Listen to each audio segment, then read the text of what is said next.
یہ کہتے ہیں کہ سنا ہے کہ 15 شعبان کو بیری کے پتوں سے نہانا چاہیے تو بیماری وغیرہ نہیں ہوتی، یہ معروف ہے۔ تو یہ اکابرین کے معمولات میں آیا ہے، اگر کوئی کرنا چاہے ٹھیک، نہیں کرنا چاہے تو کوئی مسئلہ نہیں ہے۔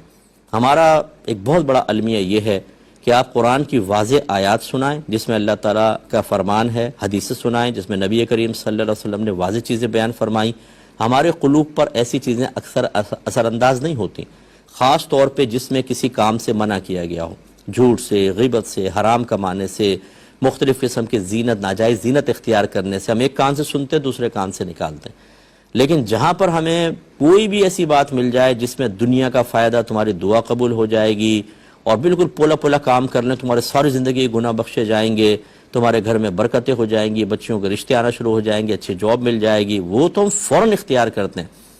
تو یہ ہمیں اپنی طبیعت کو بھی دیکھنا چاہیے کہ کیوں ہماری طبیعت ایسی ہو گئی کہ ایک عام آدمی کوئی بات لکھ دے تو ہمارا قلب اس کی طرف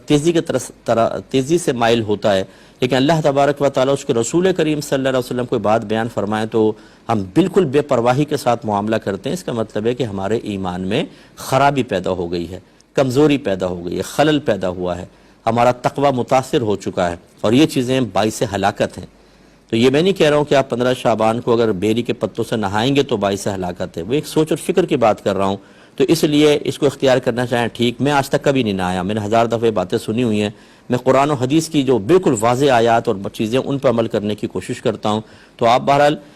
کرنا چاہیں ٹھیک، نہ کرنا چاہیں آپ عبادات کی طرف آئیں، بیری کے پتوں سے کوئی فرق نہیں پڑے گا، آپ نمازوں کی طرف آئیں، آپ اپنے گناہوں سے توبہ کی طرف آئیں، اس رات میں آپ قرآن پاک کی تلاوت کریں، اللہ کی طرف مائل ہوں، اپنی موت کو یاد کریں، تو یہ سب سے بیسٹ چیزیں ہوتی ہیں۔